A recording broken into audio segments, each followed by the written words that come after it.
Después de que Carlos Vega descubrió que yo estaba embarazada, desapareció con Lucía Peralta durante 3 años. Su último mensaje decía que Lucía padecía una enfermedad terminal y que debía permanecer a su lado durante sus últimos días. 3 años después, regresó sosteniendo un retrato enmarcado en memoria de Lucía. Lo primero que me preguntó fue por nuestro hijo. Simplemente me eché a reír. 3 años después de desaparecer, Carlos volvió a la mansión de la familia Vega con el retrato de Lucía entre los brazos. Antes de empezar, asegúrate de darle like, compartir y suscribirte.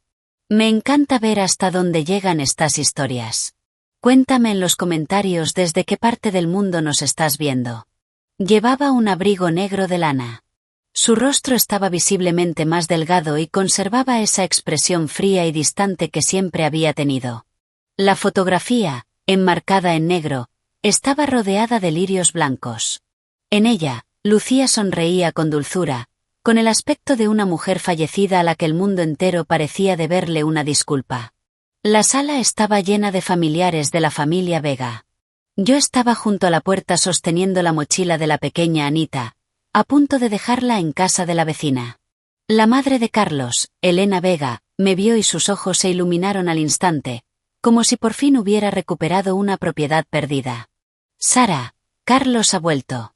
Lo dijo con tanta naturalidad que parecía que Carlos solo hubiera estado fuera durante un viaje de negocios de 3 días. No como alguien que había desaparecido por completo durante 3 años enteros por otra mujer justo cuando yo tenía 6 semanas de embarazo. Carlos colocó el retrato sobre la repisa de la chimenea y se volvió hacia mí. Su mirada recorrió mi rostro y terminó detrás de mí. ¿Dónde está el niño? La sala quedó completamente en silencio durante un instante. Lo miré fijamente y, de repente, solté una carcajada. 3 años atrás, cuando le envié una foto de mi ecografía por mensaje, tardó exactamente 47 minutos en responder. Me dijo que Lucía estaba desahuciada y que debía acompañarla durante el tiempo que le quedaba de vida. Esa fue la última frase que nos dedicó a mí y a nuestro bebé aún no nacido. Durante los 3 años siguientes, su número estuvo desconectado. Mis mensajes nunca fueron leídos. Mis correos electrónicos regresaban sin entregarse. Y hasta la propia familia Vega aseguraba no tener idea de dónde estaba.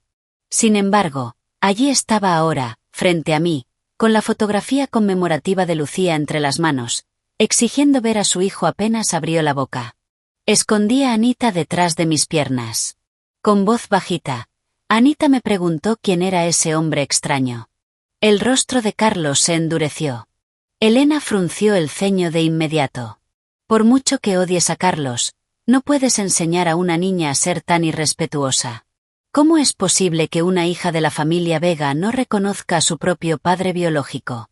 Ni siquiera la miré. Simplemente coloqué sobre la mesa el viejo sobre color manila que había llevado conmigo. Los bordes estaban completamente desgastados y blanquecinos. Dentro estaba cada uno de los pasos que había dado con la cabeza fría durante los últimos 3 años. Carlos observó el sobre y bajó la voz. ¿Otra vez estás haciendo un escándalo? No. Saqué el primer documento y lo deslicé hacia él. Carlos, primero mira esto. Solo le echó un vistazo. Todo su cuerpo quedó inmóvil. Tinta negra sobre papel blanco. Una sentencia oficial del tribunal. Llevábamos 1 año y 8 meses divorciados legalmente. Elena no quiso creerlo. Se apresuró a arrebatarme el documento. En cuanto vio el sello oficial del Tribunal de Familia de Massachusetts, su rostro perdió todo el color. Notificación por edictos. Sentencia en rebeldía. Sara, ¿te divorciaste de él a nuestras espaldas? Respondí con total calma. Si no lo hacía a sus espaldas, ¿se suponía que debía encontrarlo por arte de magia? Los familiares comenzaron a murmurar entre ellos. Carlos apretó con fuerza la sentencia de divorcio. Las venas del dorso de su mano se marcaron con claridad. ¿Quién te dio derecho a hacer esto? Aquella pregunta me hizo reír de verdad. Él desapareció durante 3 años. Y ahora preguntaba quién me había dado derecho a divorciarme. Pasó los últimos días de Lucía junto a ella. Y ahora preguntaba quién me había dado derecho a no esperarlo. En su primer día de regreso ni siquiera preguntó si su hijo había sobrevivido o muerto durante esos 3 años. Solo preguntó dónde estaba. Y aún así tenía el descaro de preguntarme quién me había dado derecho. Saqué el segundo documento. Era el certificado de nacimiento de Anita. Carlos bajó la vista. Nombre de la menor: Anita Hayes. Madre: Sara Hayes. Padre: en blanco. Levantó la cabeza de golpe. ¿Por qué el espacio del padre está vacío? Lo miré directamente a los ojos. Porque el día que nació, la persona que debía firmarlo no estaba. El día que ingresó en la unidad de cuidados intensivos neonatals, la persona que debía pagar las facturas tampoco estaba. La noche en que tuvo su primera fiebre alta y terminamos en urgencias, la persona que debía sostenerla en brazos seguía sin estar. La garganta de Carlos se movió, pero no logró pronunciar una sola palabra. Elena corrió hacia mí y me señaló con el dedo mientras me insultaba. ¿Cómo te atreves a hacer que una niña de la familia Vega lleve el apellido Hayes? Me estás robando a una hija. Anita se estremeció de miedo. Mi mirada se volvió completamente helada. Señora Vega, si vuelve a asustarla una vez más, llamaré inmediatamente al 911. Elena quedó paralizada. Durante 5 años la había llamado mamá. Cuando me pedía que sirviera el té, lo hacía. Cuando decía que mi trabajo en la empresa me mantenía demasiado ocupada, renuncié.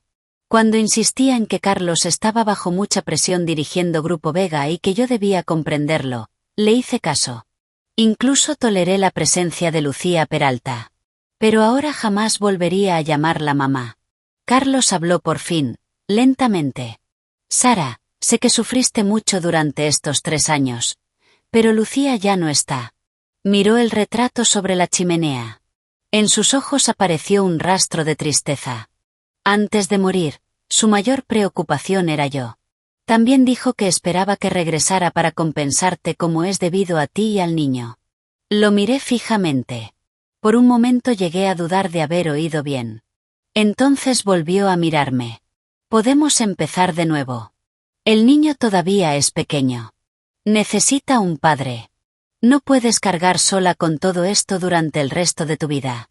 Alguien en la sala intervino. Tiene razón. Los matrimonios no deberían guardar rencor para siempre. Carlos solo hizo lo que hizo para salvar a una persona. Además, Lucía ya murió. Sara, deberías dejar todo esto atrás. Al final, el niño tendrá que volver con la familia Vega. Observé aquellos rostros tan familiares.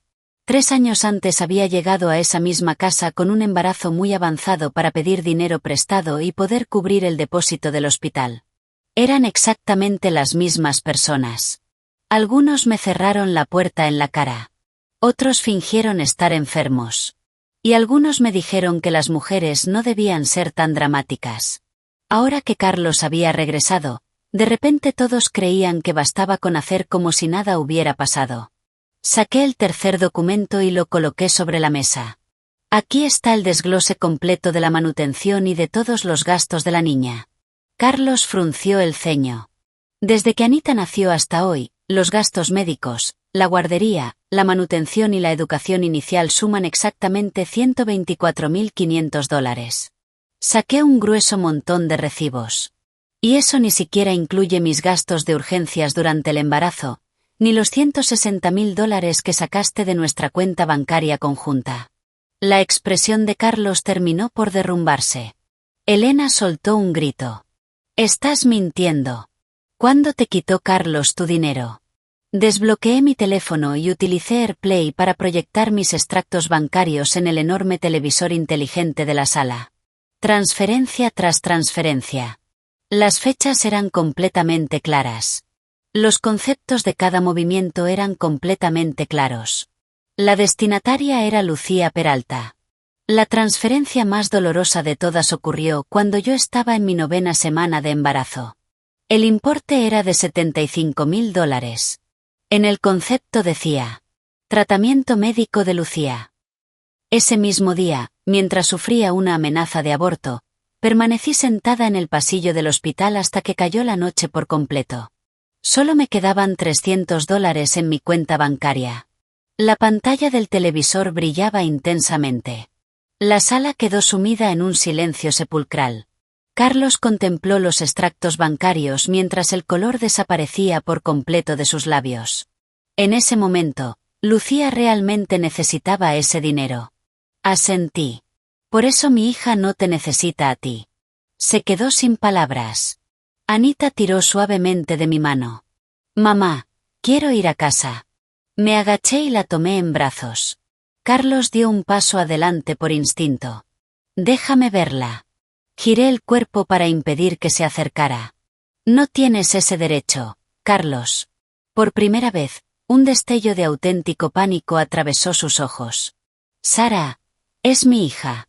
Abracé con fuerza a Anita y miré el retrato conmemorativo de Lucía sobre la repisa de la chimenea. Te equivocas. Pronuncié cada palabra con absoluta claridad. Es la hija que le arrebaté a la muerte. Su apellido es Hayes. No tiene absolutamente nada que ver contigo. Me di la vuelta y caminé hacia la puerta. A mi espalda, la voz de Carlos resonó con fuerza. Sara, detente ahora mismo. No me detuve. Justo cuando llegué a la entrada, recibí una llamada de Daniel Brooks.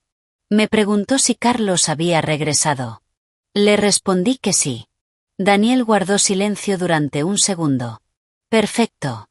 Llega en el momento justo.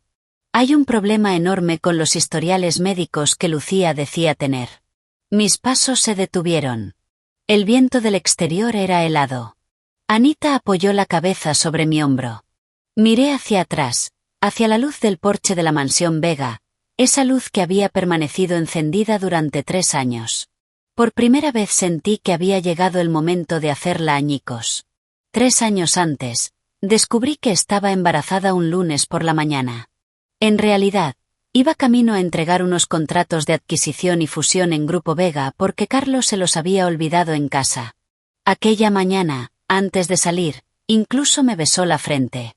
Sara, cuando termine este proyecto te llevaré a la playa en Miami. Me reí y lo llamé mentiroso. Llevábamos 5 años casados y me había pedido que esperara incontables veces. Que esperara a que el trabajo estuviera menos agitado. Que esperara a que la empresa fuera más estable. Que esperara a que su padre se jubilara. Que esperara a que la salud de Lucía mejorara un poco.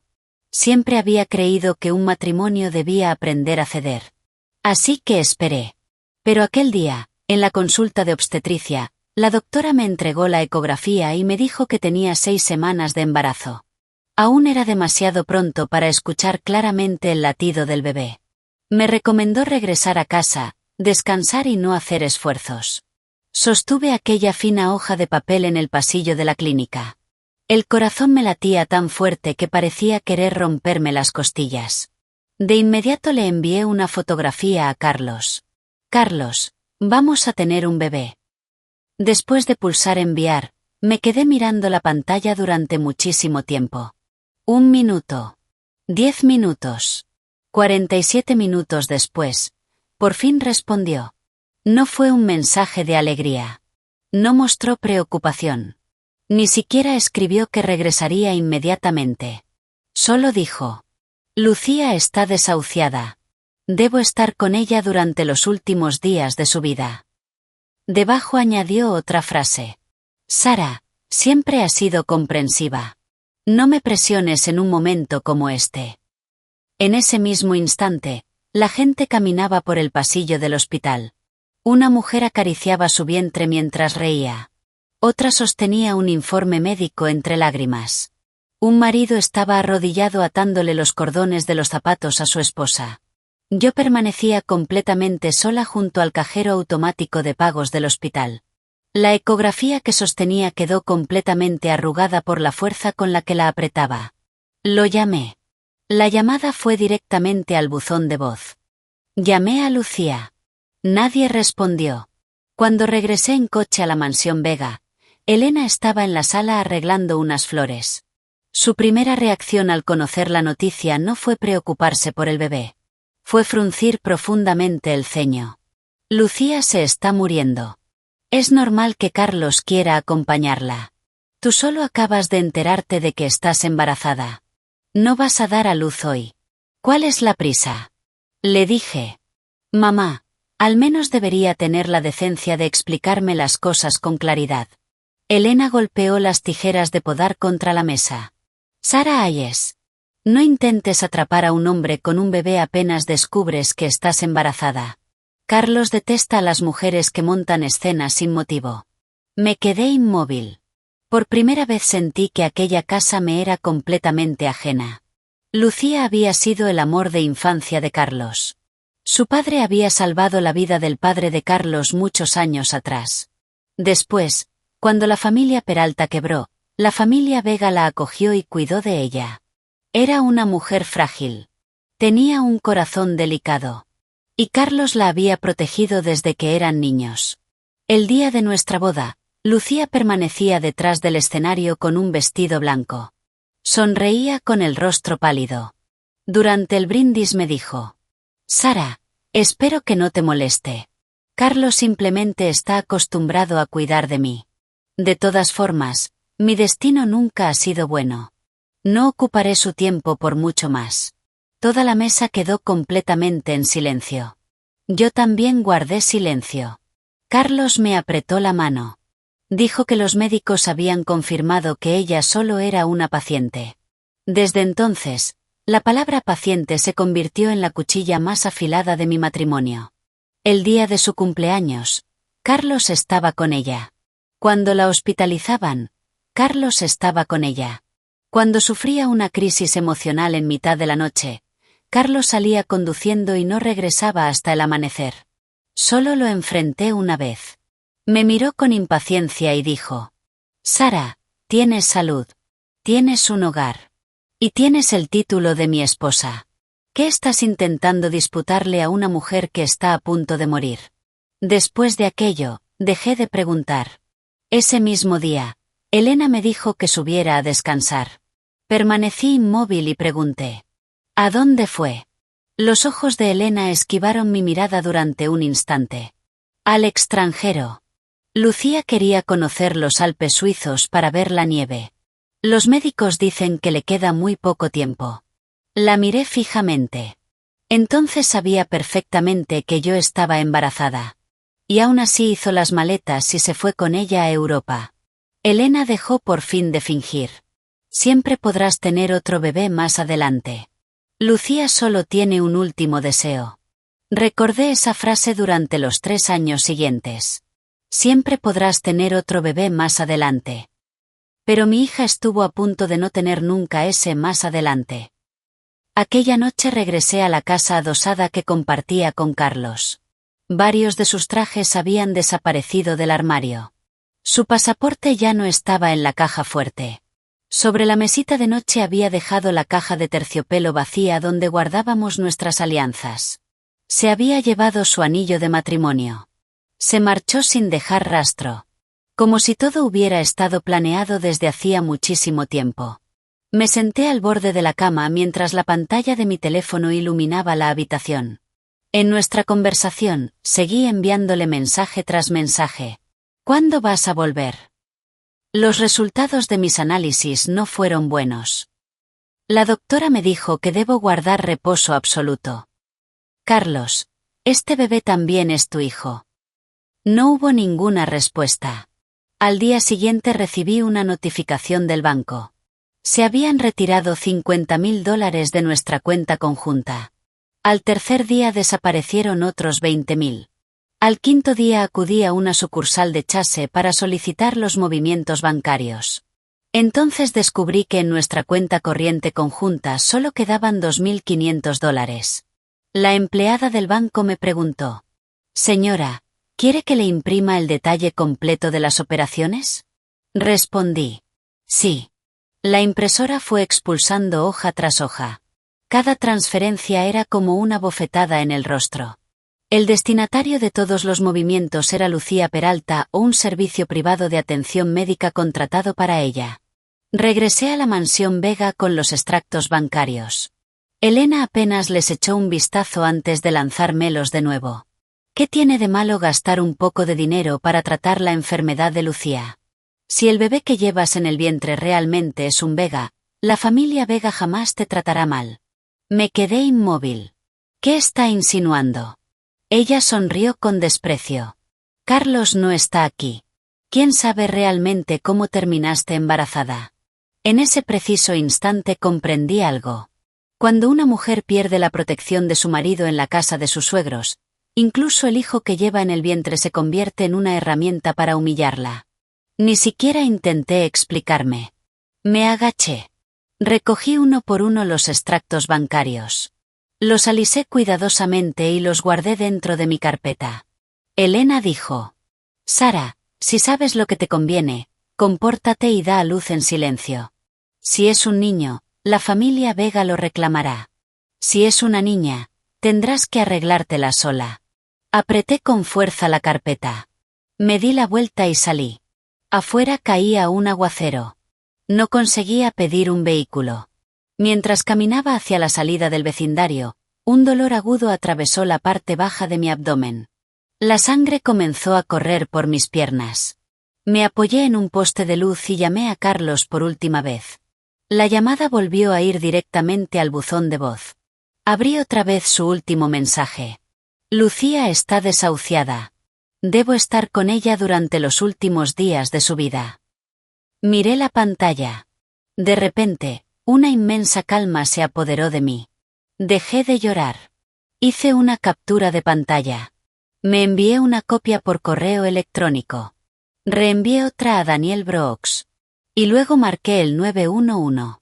La sirena de la ambulancia sonó increíblemente cerca. Mientras iba acostada sobre la camilla, observando cómo la lluvia golpeaba con violencia las ventanas, solo tenía un pensamiento. Bebé, voy a salvarte. En cuanto a Carlos Vega, desde ese mismo instante dejó de merecer siquiera el peso de mis lágrimas. Anita nació con apenas 32 semanas de gestación. Los médicos me dijeron que su estado era crítico. Necesitaba una cesárea de emergencia de inmediato. Estaba acostada sobre la mesa de operaciones. Las luces del quirófano brillaban con una intensidad cegadora. El anestesista preguntó dónde estaba mi familia. Respondí que no tenía ninguna. La enfermera hizo una breve pausa. ¿Y tu esposo? La miré y respondí con una voz increíblemente suave. Está muerto. En aquel momento, Carlos no estaba legalmente muerto. Pero en mi corazón había sido enterrado el mismo día en que recibí aquel último mensaje. Firmé yo sola el consentimiento para la cirugía. Firmé yo sola los documentos de autorización por riesgo vital, dejando mi huella dactilar. Más tarde, la doctora Michei me contó que ese día mi presión arterial descendió a niveles peligrosos. Cuando sacaron a la bebé, su llanto era apenas un susurro. La llevaron inmediatamente a la unidad de cuidados intensivos neonatals. Cuando por fin desperté, la única persona en la habitación era Daniel Brooks. Llevaba el traje completamente arrugado y tenía los ojos intensamente enrojecidos. Le pregunté: ¿dónde está mi hija? Él me tomó de la mano. Está en la incubadora. Es muy pequeñita, pero está viva. Cerré los ojos. Las lágrimas por fin comenzaron a caer. No lloraba por Carlos. Lloraba por aquella diminuta vida que apenas pesaba poco más de 1,3 kg y luchaba desesperadamente por sobrevivir. Al día siguiente, una enfermera llevó mi silla de ruedas hasta la unidad neonatal para que pudiera verla. A través del grueso cristal vi a Anita acostada dentro de la incubadora, rodeada de tubos. Tenía los ojos completamente cerrados. Era tan pequeña, tan increíblemente pequeña, que llegué a asustarme pensando cómo podría soportar toda la crueldad de este mundo. La doctora Michei permanecía a mi lado. La carga económica será enorme. Debes prepararte. Asentí. Por supuesto que estaba preparada. Vendí todo lo que tenía algún valor en mi casa. Mis joyas. Los bolsos de diseñador que Carlos me regaló el día de nuestra boda. Todos aquellos objetos caros que la familia Vega me había dado únicamente por apariencia. Al final, vendí también mi anillo de compromiso de diamantes. El joyero observó la pieza y preguntó: «Señora, ¿está completamente segura? Es un anillo de compromiso». Le respondí que sí. Lo vendí por $4.500. Era exactamente el dinero necesario para cubrir la primera semana de gastos médicos de Anita que el seguro no cubría. Mientras me alejaba de la ventanilla de pagos del hospital con el recibo en la mano, sonó mi teléfono. Era Elena. Lo primero que hizo fue interrogarme. Escuché que tuviste un parto prematuro. ¿Fue niño o niña? Respondí. Una niña.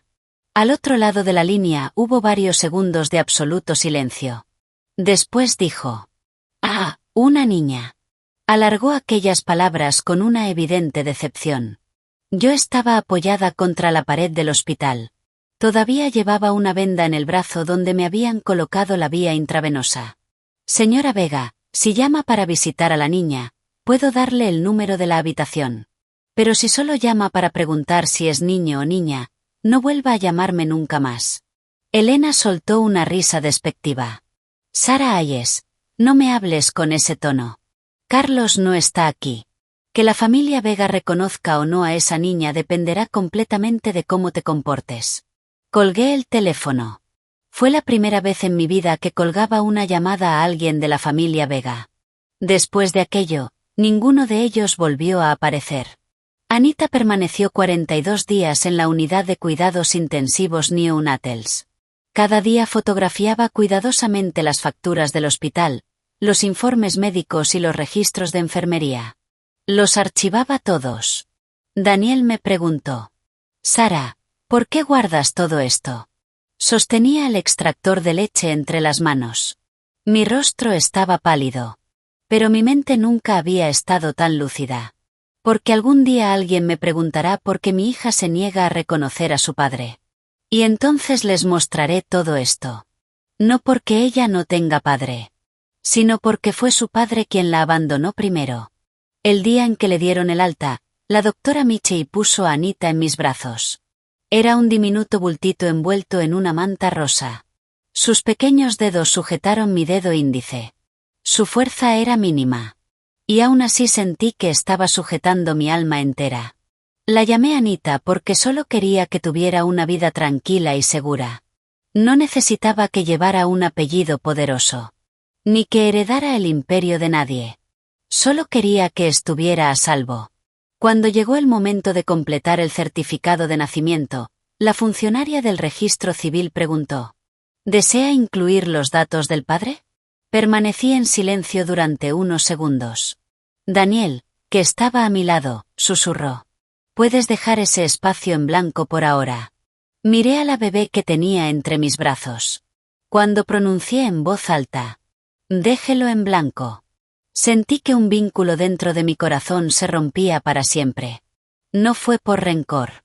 Fue una decisión completamente consciente. Cuando Anita cumplió un mes, Elena apareció por fin. Llegó acompañada por 2 niñeras. Permanecía frente a mi pequeño apartamento de alquiler observándolo con absoluto desprecio. ¿Estás criando a una niña de la familia Vega en un lugar como este? Me coloqué delante de la puerta. Este es mi hogar. Ella perdió la paciencia. Soy la abuela de la niña. ¿Qué problema hay en que entre a verla? No permití que avanzara ni un solo paso. Su expresión se volvió sombría. Sara Hayes, no olvides que cada bocado que comes y todo lo que usas fue pagado por la familia Vega. Saqué un grueso montón de recibos médicos y se los puse delante del rostro. Desde que nació esta niña hasta hoy, ¿la familia Vega ha gastado un solo centavo en ella? Elena se quedó sin palabras. Una de las niñeras intentó mirar hacia el interior del apartamento para ver a la bebé. Cerré la puerta de golpe delante de sus caras. Desde el otro lado, Elena gritaba llena de rabia: «Espera a que Carlos vuelva. Ya veremos cómo te pone en tu sitio». Me apoyé contra la puerta mientras sostenía a Anita en brazos y le daba suaves palmaditas en la espalda. «No va a volver nunca». Lo dije para que lo oyera Anita. Y también para convencerme a mí misma. Después de aquel día empecé a reunir todas las pruebas. Los registros de la desaparición de Carlos. La negativa de la familia Vega a visitar a la niña. Los extractos bancarios. Los informes médicos. Las grabaciones de mis llamadas con Elena. Y aquel último mensaje de texto que había respaldado incontables veces. Daniel me ayudó a contactar con el Tribunal de Familia. Me explicó que podía solicitar el divorcio. Pero como Carlos estaba en el extranjero y nadie conocía su paradero, sería muy difícil notificarle la demanda. Tendríamos que hacerlo mediante un edicto publicado en el periódico. Le pregunté cuánto tardaría. Me respondió que mucho tiempo. Le dije que esperaría. Ya no esperaba a Carlos. Esperaba un simple papel que me sacara para siempre de las ruinas de aquel matrimonio. Durante el día llevaba a Anita a todas sus revisiones médicas. Por la noche, en mi pequeño apartamento, trabajaba como autónoma elaborando hojas de cálculo, traduciendo documentos médicos y redactando propuestas de proyectos. Cuando Anita lloraba en mitad de la noche, la acunaba con un brazo mientras con el otro estudiaba leyes y procedimientos judiciales. Una vez estaba tan agotada que me quedé dormida sentada en el suelo con ella en brazos. Cuando desperté, ya amanecía. Anita dormía sobre mi pecho. Respiraba tranquila. Miré la luz de la mañana entrando por la ventana y comprendí algo. Yo no era la persona digna de lástima. El digno de lástima era Carlos. De verdad había creído que yo permanecería inmóvil con nuestra hija en brazos esperándolo para siempre. Nunca entendió que, cuando el corazón de una mujer muere de verdad, ni siquiera desperdicia su odio en el hombre que la destruyó. El día en que se publicó el edicto de divorcio en el periódico local llevé a Anita a hacerse unas fotografías. Tenía 8 meses. Sus mejillas empezaban por fin a verse redonditas. Apoyaba la cabeza sobre mi hombro mientras intentaba alcanzar las hojas de un árbol junto al tablón de anuncios donde estaba publicado el aviso. Allí aparecía el nombre de Carlos Vega. Notificación de demanda de divorcio. Citatorio judicial. Fecha de audiencia. La tipografía era fría. Objetiva. Justa. A diferencia de los familiares de la familia Vega, aquel documento no me pedía que soportara todo en silencio. A diferencia de Elena, no me pedía que siguiera esperando. Y, a diferencia de Carlos, no colocaba la vida de otra mujer por encima de la mía y de la de mi hija. Daniel permanecía a mi lado. Me entregó una botella de agua. ¿Estás segura de que no quieres esperar un poco más? Respondí. Ya esperé suficiente. Esperé desde el mismo instante en que le envié aquella ecografía. Esperé cuando Anita fue llevada a la unidad neonatal. Esperé durante nuestro primer invierno solas. Esperé una llamada. Esperé una explicación. Esperé una sola disculpa. Pero todo lo que Carlos me dio fue silencio. Cuando terminó el plazo de publicación del edicto, el tribunal celebró la audiencia. El demandado, Carlos Vega, fue declarado en rebeldía por no comparecer.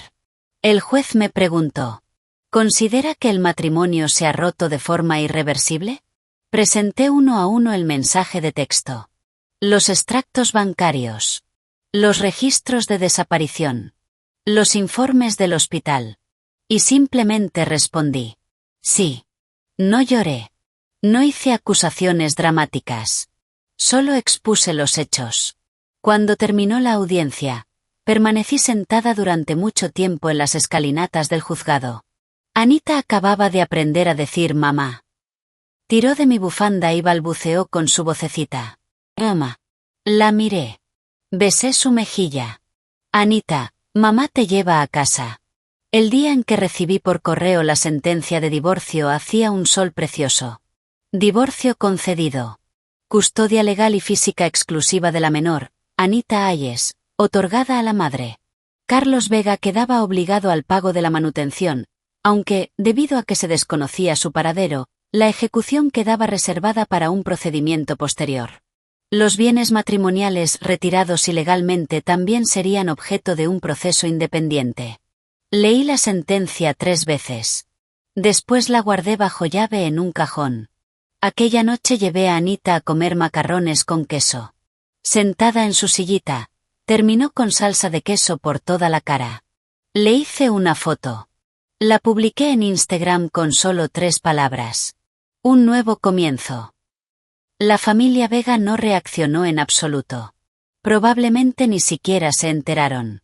Y si lo hicieron, Simplemente no les importó. A sus ojos, ¿qué futuro podía tener una mujer como yo después de abandonar a la familia Vega? Pero poco a poco volví a ponerme de pie por mis propios medios. Renové mis certificaciones profesionales.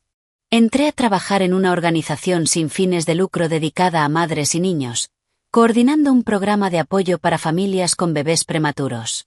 Porque yo lo había vivido. Sabía exactamente cuáles eran los mayores miedos de aquellas madres. El miedo a no tener dinero. El miedo a no tener a nadie que firmara un consentimiento. El miedo a que un solo valor en un monitor cambiara para peor.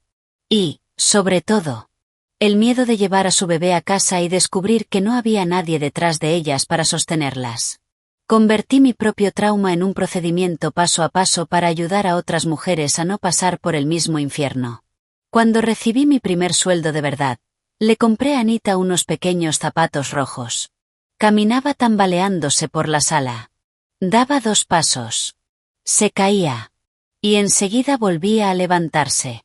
Mientras la observaba, sonreí. Las dos éramos exactamente iguales. Nos caíamos de la forma más dolorosa. Pero siempre encontrábamos la manera de volver a levantarnos. La noticia de que Carlos regresaría oficialmente me llegó gracias a una prima lejana de la familia Vega. Nunca habíamos sido muy cercanas. Pero un día me envió un mensaje. Sara, ¿sabías que Arturo Vega ha estado muy delicado de salud últimamente? Dicen que está cambiando su testamento. No respondí. Un momento después volvió a escribirme. El anciano dijo: el linaje de la familia Vega no puede quedarse fuera de la familia. Si Carlos tiene una hija, las acciones que están a su nombre pasarán a ella en el futuro. Me quedé mirando esa frase durante un largo rato. Así que era eso. Siempre me pregunté cómo un hombre que había desaparecido durante 3 años podía recordar de repente que tenía una hija. No era que hubiera despertado su conciencia. Era que había despertado su cuenta bancaria. Unos días después, Elena empezó a llamarme desesperadamente. Nunca respondí. Entonces me envió un mensaje. Sara, todo lo que pasó fue un malentendido. No es fácil para una mujer criar sola a una hija. La familia Vega está dispuesta a recibirte de nuevo. Al final, la niña tiene que volver a sus verdaderas raíces. Hice una captura de pantalla de cada uno de esos mensajes y los guardé. Daniel los leyó y soltó una risa burlona. Ahora sí se acuerdan de sus verdaderas raíces. Respondí. No están reconociendo a la familia. Están reconociendo el dinero. Daniel preguntó: ¿qué piensas hacer? Miré a Anita, que estaba sentada sobre su alfombra de juegos construyendo una torre con bloques. Colocó un bloque rojo en la parte más alta y sonrió. Sus ojos se curvaron como 2 pequeñas lunas. Respondí: voy a esperar a que vengan ellos a buscarme. Daniel arqueó una ceja. ¿No vas a esconderte? No me estoy escondiendo. Me escondí de la lluvia cuando estaba embarazada. Me escondí de las luces del quirófano durante el parto. Me escondí de los insultos de la familia Vega. Ya terminé de esconderme. Quiero que Carlos vea con sus propios ojos que la mujer que creyó dejar abandonada en la línea de salida ya recorrió un largo camino junto a su hija. Y que él ya ni siquiera tiene derecho a intentar alcanzarnos. Carlos vio a Anita por primera vez frente al jardín de infancia. Ese día salí un poco tarde del trabajo. Cuando llegué, vi un pequeño grupo de personas reunidas cerca de la entrada. Un hombre con un abrigo negro de lana estaba agachado sobre la acera sosteniendo un conejo de peluche de una marca absurdamente cara. Anita estaba escondida detrás de su maestra. Tenía el ceño fruncido y se negaba a acercarse a él. Mis pasos se detuvieron. Carlos. Él también me vio. Se puso de pie. En sus ojos se mezclaban demasiadas emociones. Sara. Ni siquiera respondí. Fui directamente hacia Anita. Mamá. Se lanzó a mis brazos. La levanté y miré a la maestra. ¿Qué ha pasado? La profesora parecía incómoda. Este señor asegura que es el padre de Anita y dijo que venía a recogerla.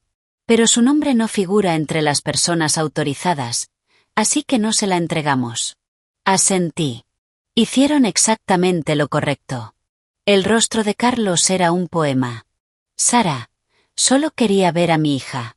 Si quieres verla, hablas conmigo. No la sorprendes a la salida del colegio. Bajé la voz. Soy su padre biológico, dijo entre dientes. Lo miré directamente. ¿Tienes alguna prueba? Se quedó inmóvil.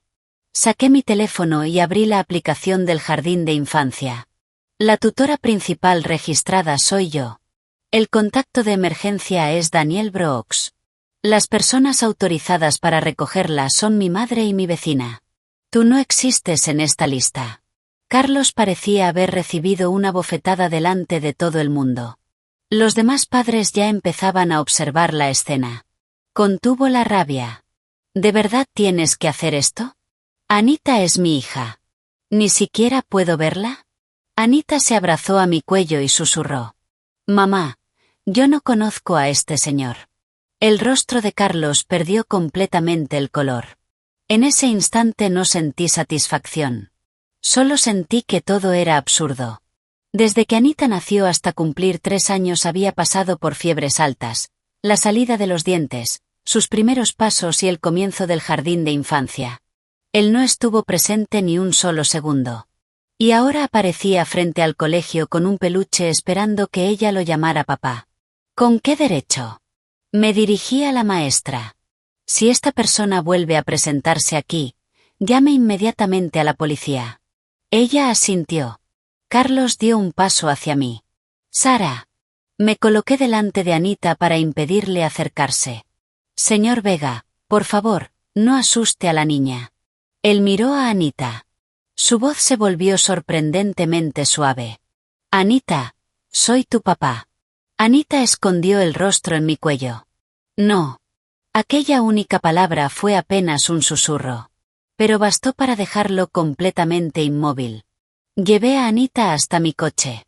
Carlos me siguió hasta el estacionamiento y golpeó la ventanilla. Sara, tenemos que hablar. Bajé el cristal apenas unos centímetros. ¿Hablar de qué? Una niña no puede crecer sin un padre, suplicó. Tiene una madre. Y eso es suficiente. No puedes quitarle el amor de su padre solo porque me odias. Lo miré y pregunté de repente. ¿Sabes que es alérgica a la leche de vaca? Se quedó callado. ¿Sabes que no puede dormirse si no abraza su delfín de peluche? ¿Sabes que cuando tuvo neumonía a los 2 años las enfermeras necesitaron 3 intentos para encontrarle una vena? ¿Sabes la fecha exacta en que dijo mamá por primera vez?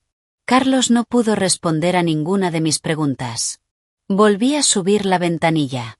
Mientras me alejaba conduciendo, lo vi por el espejo retrovisor. Permanecía completamente solo en el estacionamiento. El costoso conejo de peluche colgaba sin fuerza de su mano. Aquella noche Elena golpeó con fuerza la puerta de mi apartamento. Estaba fuera de sí. La acompañaban 2 familiares de los Vega.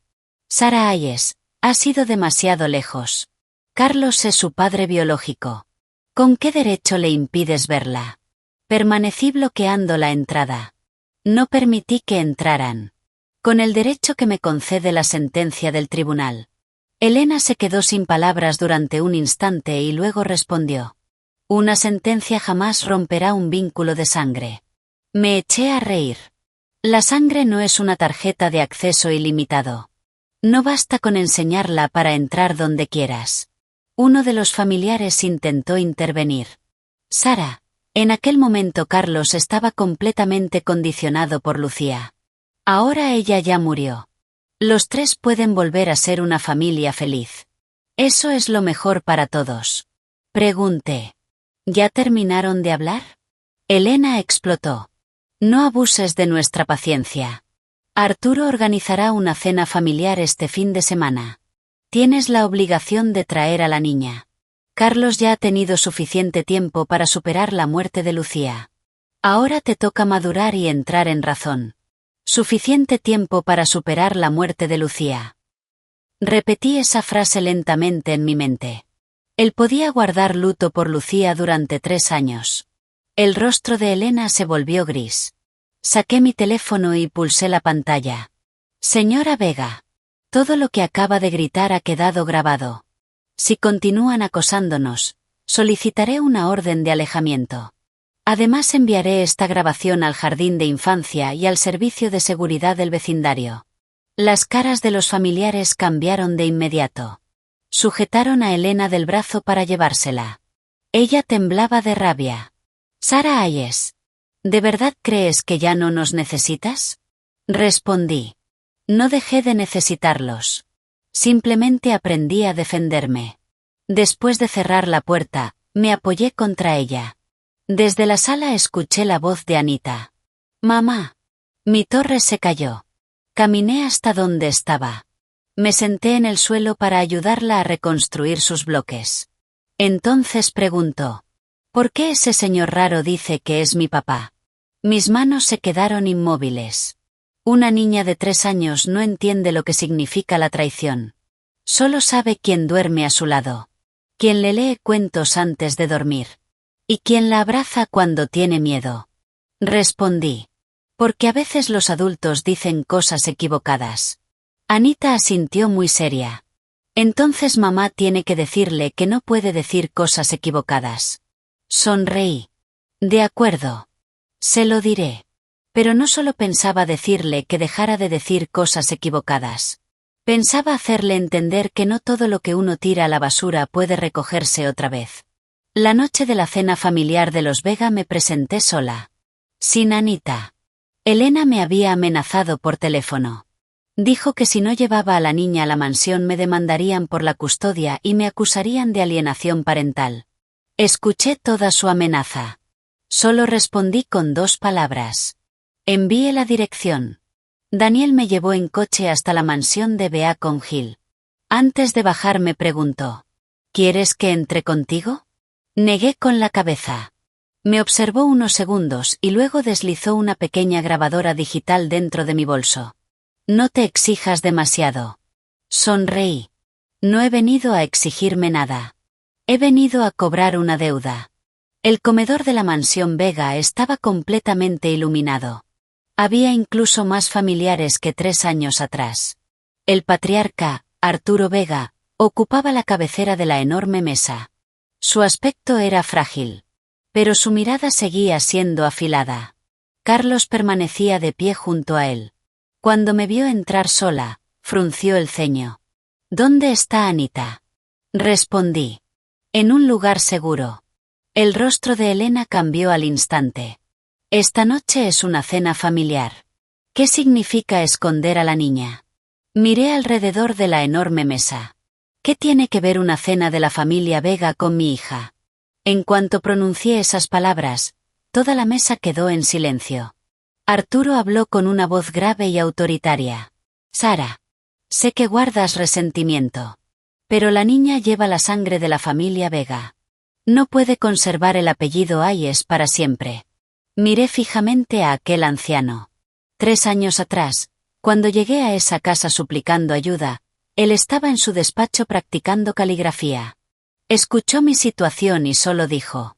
Las mujeres embarazadas siempre exageran sus emociones. Carlos sabe perfectamente cuáles son sus responsabilidades. Después ordenó al mayordomo que me acompañara hasta la salida. Y ahora venía a decirme que mi hija llevaba la sangre de la familia Vega. Saqué una silla y me senté. Señor Vega. ¿Lo ha olvidado? Yo ya no pertenezco a esta familia. El rostro de Carlos se endureció. Sara. No le hables así a mi abuelo. Incliné ligeramente la cabeza y lo miré. Ah. Así que ahora sí sabes proteger a tu familia. Se quedó completamente sin palabras. Elena golpeó los cubiertos contra la mesa. Sarah Hayes. Deja de comportarte con tanta ironía. Estos 3 años tampoco fueron fáciles para Carlos. Lucía estaba gravemente enferma. Él permaneció todos los días junto a su cama. Y al final tuvo que despedirla personalmente. ¿Y tú? Al menos todavía tienes una hija. Asentí. Tiene razón. Al menos todavía tengo a mi hija. Entonces abrí mi bolso y saqué el primer documento. Esta es mi ecografía cuando tenía 6 semanas de embarazo. Saqué el segundo. Este es el mensaje de texto que Carlos me envió el día que se marchó. El tercero. Estos son los extractos bancarios que muestran las transferencias de nuestro dinero conjunto a Lucía Peralta. El cuarto. Este es el informe de urgencias por la amenaza de aborto que sufrí. El quinto. Estos son los registros médicos de la reanimación al nacer de Anita y todas las facturas de la unidad de cuidados intensivos neonatals. Fui colocando cada documento sobre la enorme mesa de caoba. En medio de todos aquellos platos exquisitos y lujosos apareció una montaña de pruebas frías e irrefutables. El rostro de Elena empeoraba con cada segundo. Saqué mi teléfono. Lo conecté al proyector del comedor. La primera diapositiva mostraba el mensaje de Carlos. Lucía está desahuciada. Debo estar con ella durante los últimos días de su vida. La siguiente mostraba la transferencia de $75.000 realizada ese mismo día. La tercera enseñaba el comprobante del hospital donde aparecía el pago rechazado. Alguien sentado a la mesa soltó un leve jadeo. La expresión de Arturo Vega cambió por completo. Carlos miraba fijamente la pantalla del proyector. Su voz sonó tensa. ¿De verdad tienes que hacer que todo sea tan desagradable hoy? Lo miré directamente a los ojos. La parte desagradable ya la viví. Me veía miserable cuando estaba embarazada hasta el cuello, frente a la caja del hospital, y el sistema rechazó mi pago por fondos insuficientes.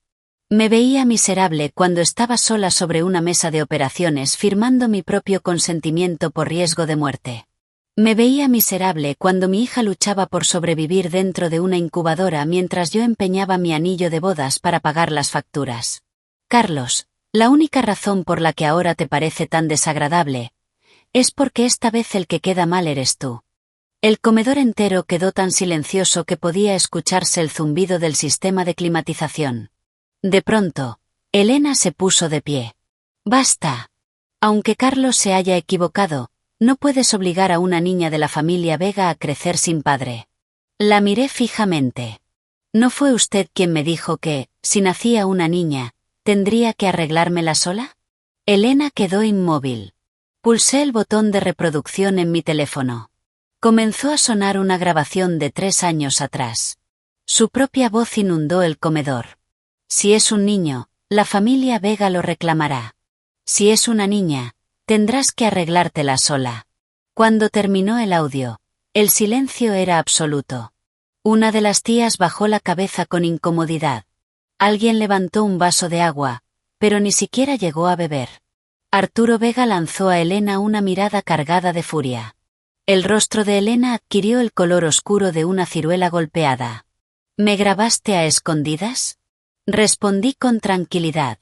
Si no la hubiera grabado, ¿qué esperaba? ¿Sentarme aquí a ver cómo todos ustedes fingían ser las víctimas? Carlos cerró los ojos con fuerza. Sara, mi madre solo dijo eso porque estaba enfadada. Solté una carcajada. ¿Y tú también desapareciste 3 años porque estabas enfadado? No pudo responder. Me puse de pie y guardé todos los documentos dentro del bolso. No he venido hoy para negociar si mi hija vuelve o no con la familia Vega. He venido a informarles oficialmente de algo. Nadie tiene permitido acercarse al jardín de infancia de mi hija, a mi apartamento ni al consultorio de su pediatra. Si alguien cruza esa línea, llamaré inmediatamente a la policía. Y solicitaré una orden de alejamiento permanente. Por fin habló Arturo Vega. Sara, ¿qué es exactamente lo que quieres? Aquella pregunta era tan propia de los Vega. Para ellos, cualquier agravio tenía un precio. Lo miré. Quiero que Carlos me devuelva mi dinero. Elena soltó un grito. Estás soñando. Respondí sin alterarme. Él transfirió ilegalmente bienes que pertenecían a nuestro matrimonio. Voy a presentar una demanda civil para recuperar ese dinero. Y también reclamaré los 3 años completos de manutención atrasada de mi hija. Carlos levantó la cabeza de golpe. ¿Vas a demandarme? Me colgué el bolso al hombro. ¿Qué esperabas? ¿Que te escribiera una carta de agradecimiento porque por fin trajiste la falsa urna de Lucía y decidiste dignarte a mirarnos? El rostro de Carlos perdió todo el color. Me di la vuelta y salí del comedor. Cuando llegué al vestíbulo, escuché que uno de los primos más jóvenes murmuraba: «Un momento. ¿No se suponía que Lucía recibía tratamiento en el extranjero? ¿Por qué nunca he oído hablar del hospital que aparece en esas transferencias?» Mis pasos se detuvieron. Justo entonces sonó un mensaje de Daniel. Investigamos los supuestos historiales médicos de la enfermedad terminal de Lucía. No fueron emitidos por ningún hospital registrado legalmente. Miré hacia atrás. A lo lejos seguía el retrato de Lucía sobre la repisa. En aquella fotografía enmarcada de negro sonreía con enorme dulzura. Pero de repente comprendí algo. Aquella no era la sonrisa de una persona fallecida. Era la sonrisa de alguien que seguía vivo, escondido detrás del telón, observando cómo los demás representaban una tragedia para ella. La primera vez que sospeché que Lucía no estaba realmente muerta fue precisamente por ese retrato. No fue una corazonada. Fue la propia fotografía. El día de la cena familiar, el retrato estaba colocado sobre la repisa. Lucía llevaba un suéter de punto color marfil. El cabello le caía sobre los hombros.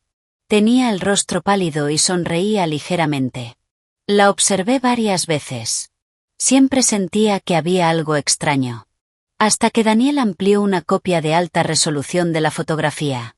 Señaló los pendientes de perlas que llevaba puestos. Esta colección de diseñador salió exclusivamente en Nueva York en marzo de este año. Según Carlos, Lucía había muerto el invierno anterior. ¿Cómo podía una mujer fallecida llevar unas joyas que ni siquiera existían cuando supuestamente murió? Un escalofrío recorrió mi espalda.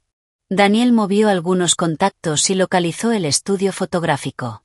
Aquella imagen no había sido tomada en un funeral en el extranjero. Había sido impresa apenas el mes anterior en un exclusivo estudio fotográfico de Boston. La persona que hizo el pedido no fue Carlos.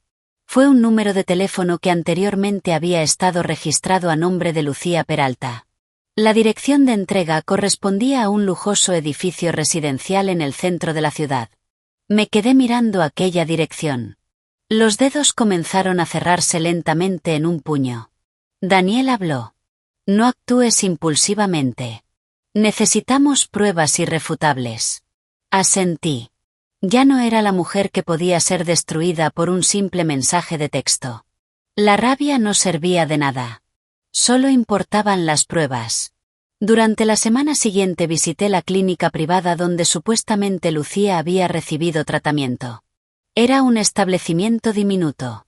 En la entrada había un enorme letrero que decía: Centro Internacional de Terapia Celular. Cuando la recepcionista escuchó el nombre de Lucía, una expresión de auténtico pánico cruzó su rostro. No insistí. Simplemente dejé mi tarjeta de presentación. Dije que era directora de una organización benéfica pediátrica y que necesitábamos verificar ciertos historiales médicos para una importante subvención. Al día siguiente, una joven enfermera me llamó en secreto. Me dijo que Lucía sí había acudido allí. Pero nunca había estado desahuciada. Solo recibía sueros vitamínicos y tratamientos básicos de bienestar. Después, alguien modificó sus historiales médicos. Pregunté quién. La enfermera permaneció en silencio durante largo rato. Finalmente respondió: el director de la clínica. ¿Tiene alguna prueba? Existen copias digitales en un servidor antiguo. Pero no puedo entregárselas. Su abogado tendrá que solicitarlas mediante una orden judicial. Le conté todo a Daniel. Él presentó inmediatamente la solicitud correspondiente. Ese mismo día recibí un correo electrónico anónimo. Venía acompañado de varias fotografías. En ellas aparecía Lucía sentada junto a la ventana de una cafetería. Llevaba mascarilla médica y un vestido negro de verano. La marca de tiempo indicaba exactamente 2 semanas antes. La ubicación era Boston. Me quedé mirando aquella imagen. Sentí que el estómago se revolvía. Durante 3 años pasé por un embarazo, un parto y la crianza de mi hija completamente sola. Carlos escondió toda su culpa y toda su cobardía detrás de la excusa de que Lucía se estaba muriendo. La familia Vega utilizó la supuesta muerte de Lucía para obligarme a perdonarlo. Y durante todo ese tiempo, ella nunca había estado muerta. Aquella noche Carlos volvió a aparecer frente a mi edificio. Esperaba junto a la entrada. No llevaba juguetes. No llevaba el retrato de Lucía. Solo un rostro completamente agotado.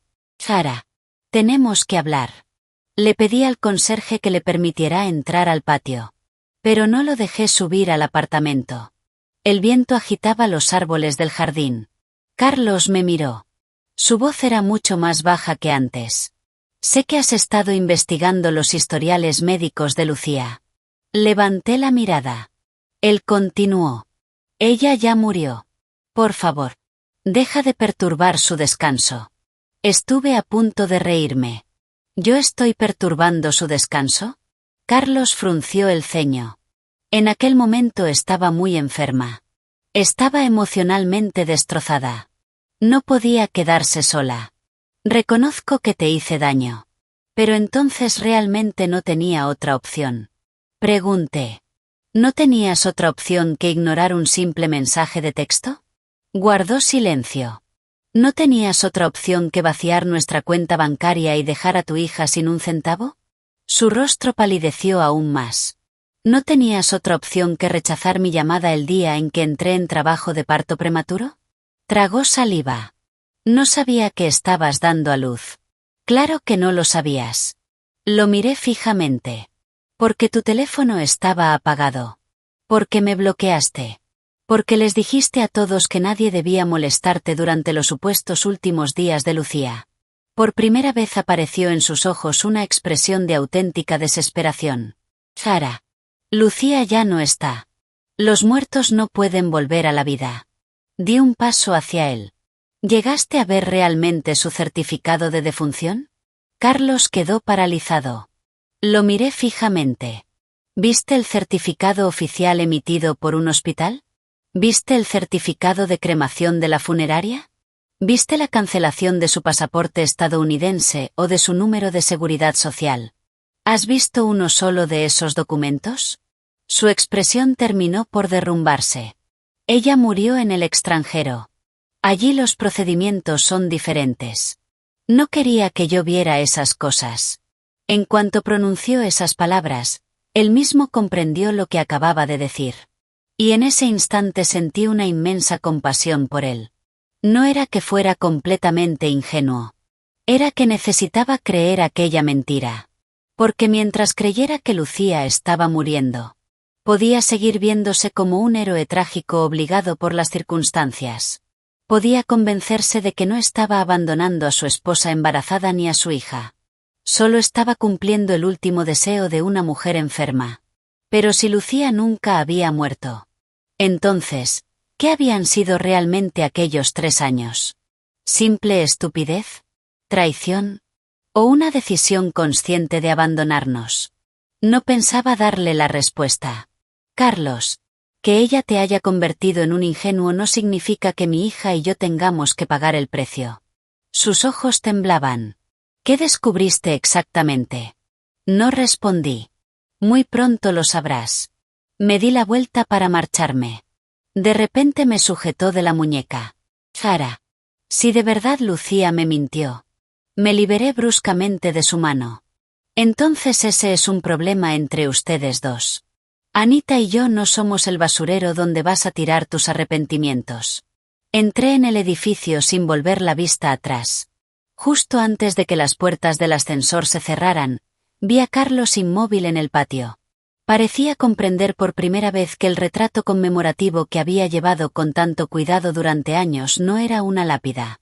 Era un espejo. Y no reflejaba la supuesta muerte de Lucía. Reflejaba la podredumbre en la que él mismo se había convertido. El funeral conmemorativo de Lucía fue un espectáculo descomunal. Se celebró en el gran salón de un hotel de lujo perteneciente a Grupo Vega. Carlos envió personalmente todas las invitaciones. En elegante caligrafía podía leerse: en amoroso recuerdo de mi queridísima amiga Lucía Peralta. Que descanse en paz en el cielo. Recibí la invitación digital mientras le hacía las trenzas a Anita. Ella inclinó la cabeza y preguntó: Mamá, ¿qué es el cielo? Bloqueé la pantalla del teléfono. Es un lugar que los adultos imaginan para sentirse un poco mejor. Me miró confundida. ¿Los malos también van allí? Pensé unos segundos. Los malos primero tienen que pagar por todo el daño que hicieron. Asistí al homenaje. No para despedir a Lucía, sino para despedir el último resto de dignidad que le quedaba a Carlos. El salón estaba decorado como un funeral de la alta sociedad.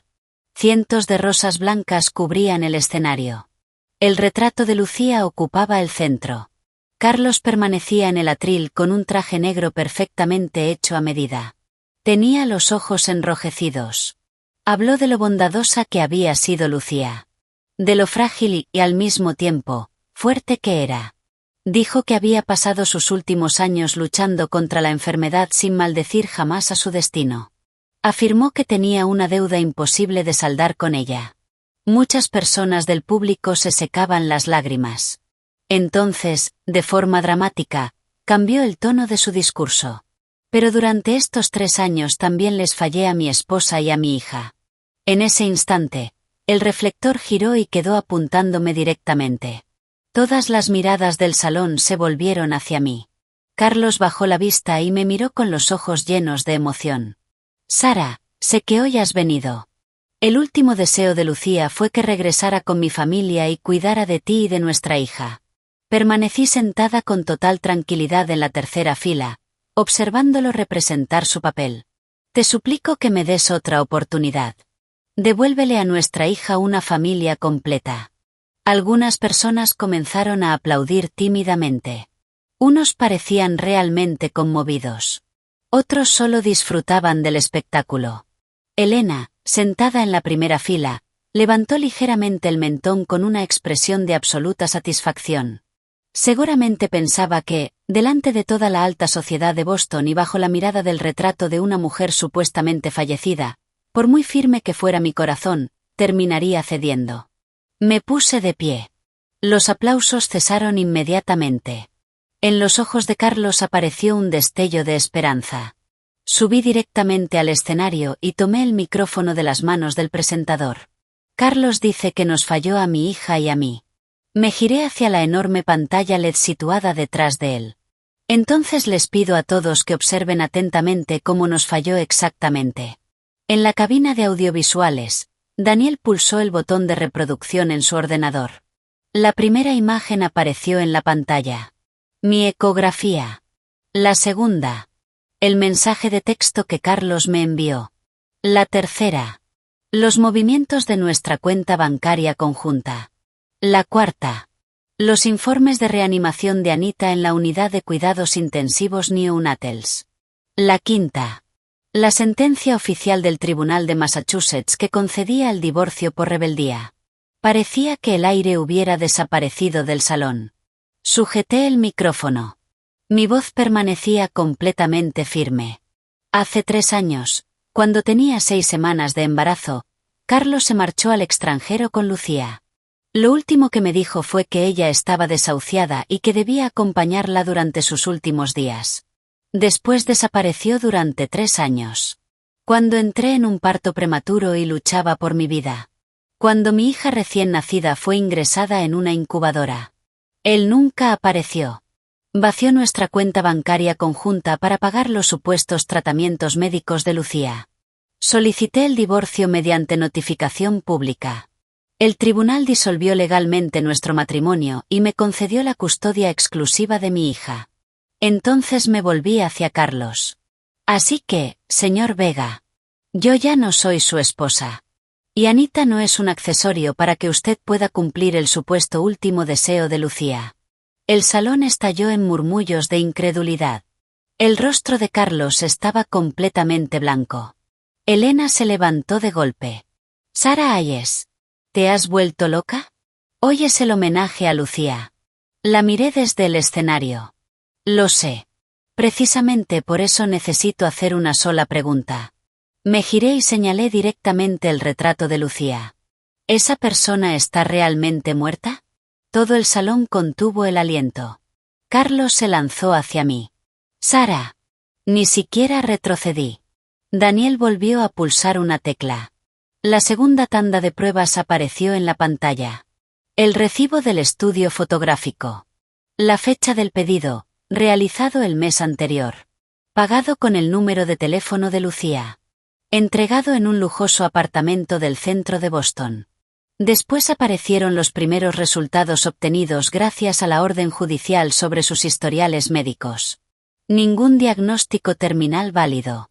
Ningún certificado de defunción. Ningún certificado de cremación. Ninguna cancelación de su número de seguridad social. Carlos permanecía inmóvil sobre el escenario. Completamente paralizado. Lo miré fijamente. Usted dijo que Lucía está muerta. Entonces muéstrenos su certificado de defunción. Sus labios temblaban. Pero no salió ni una sola palabra. Entre el público alguien murmuró. No puede ser. ¿Entonces este funeral es falso? ¿Qué demonios pasó durante estos 3 años? ¿Lucía engañó a Carlos? Elena subió corriendo al escenario intentando arrebatarme el micrófono. Los agentes de seguridad del hotel la detuvieron de inmediato. Continué hablando. Nunca quise asistir a este absurdo homenaje. Pero el señor Vega decidió convertir a mi hija y a mí en personajes secundarios de su historia romántica y trágica. Así que no me dejó otra opción que mostrar la verdad. No soy una exesposa resentida. Soy una madre. Y jamás permitiré que nadie utilice los informes médicos del nacimiento traumático de mi hija para justificar una falsa historia de amor. Por fin Carlos recuperó la voz. Sonaba quebrada. Como cristal roto. Sara, dime. ¿Dónde está Lucía? Lo miré sin la menor emoción. Está haciendo la pregunta a la persona equivocada. Pasaste 3 años enteros con ella y ni siquiera sabes dónde está. ¿Por qué habría de saberlo yo? El salón estalló en un caos absoluto. En ese preciso momento se produjo un gran alboroto junto a las puertas del fondo. El gerente del hotel corrió hasta Carlos y le susurró algo al oído. La expresión de Carlos cambió violentamente. Se dio la vuelta y salió corriendo del escenario. Levanté la vista hacia la cabina de audiovisuales. Daniel me hizo un gesto afirmativo. Habían encontrado a Lucía.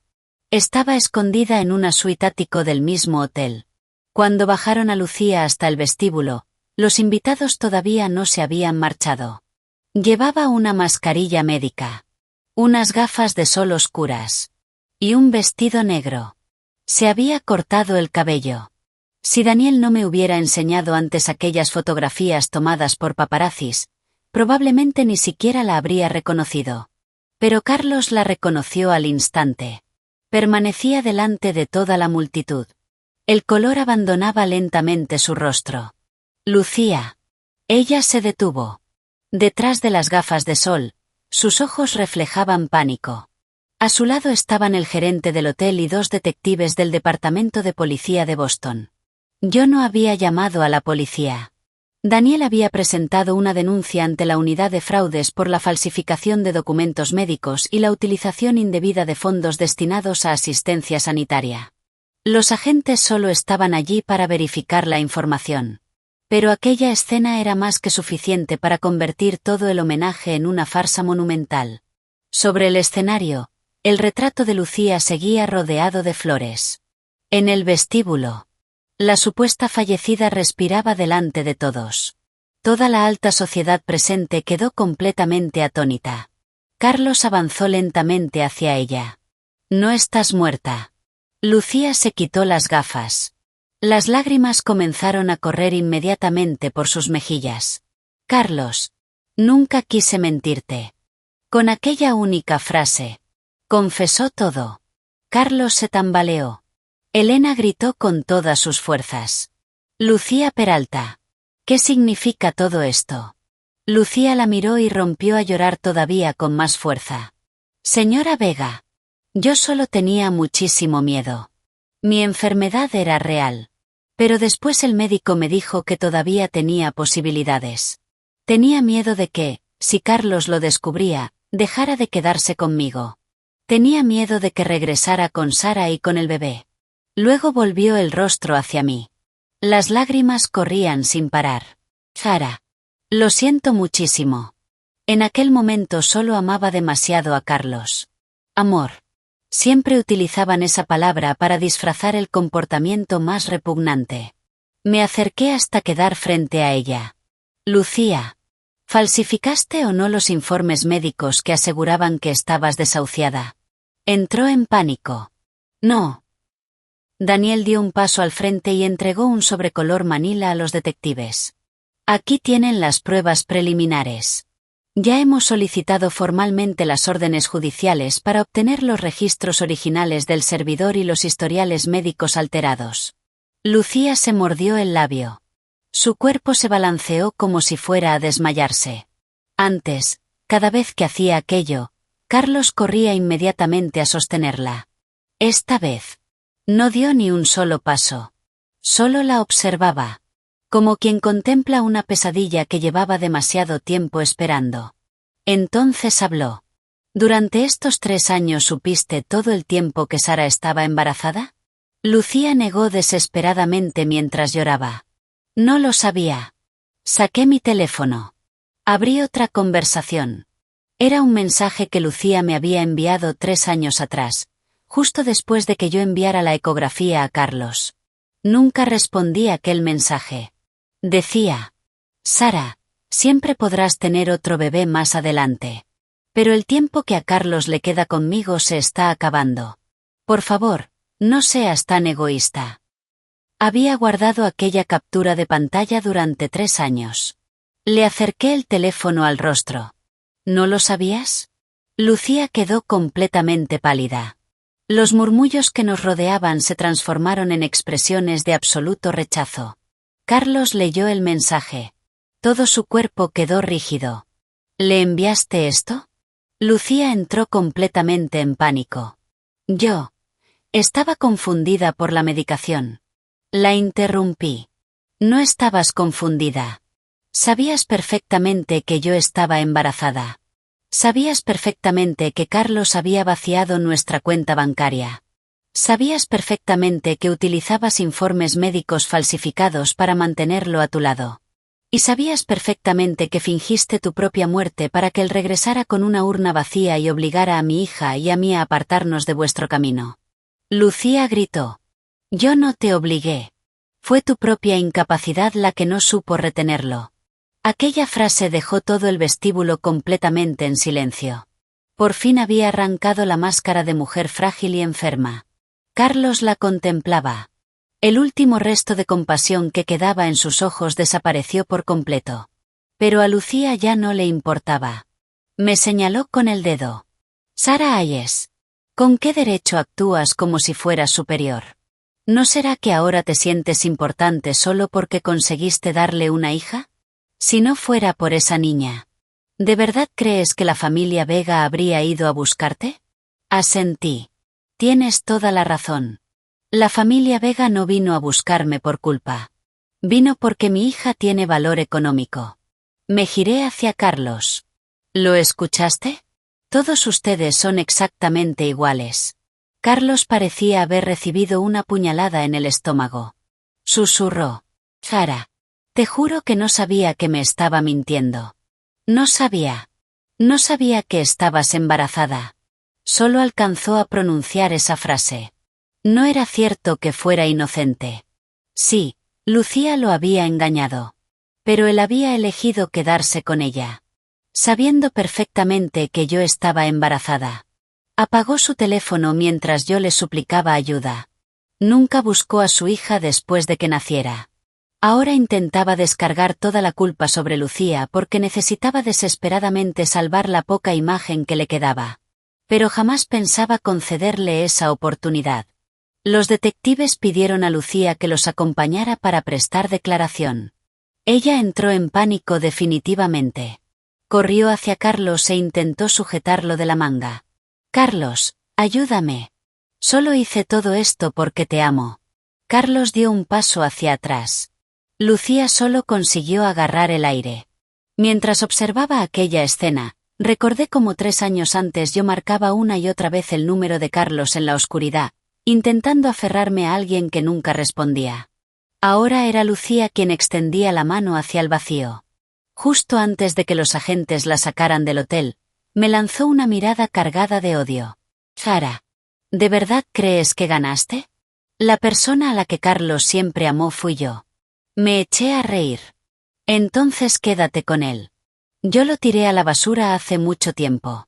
Carlos volvió la cabeza de golpe hacia mí. En sus ojos había incredulidad, dolor y un terror insoportablemente tardío.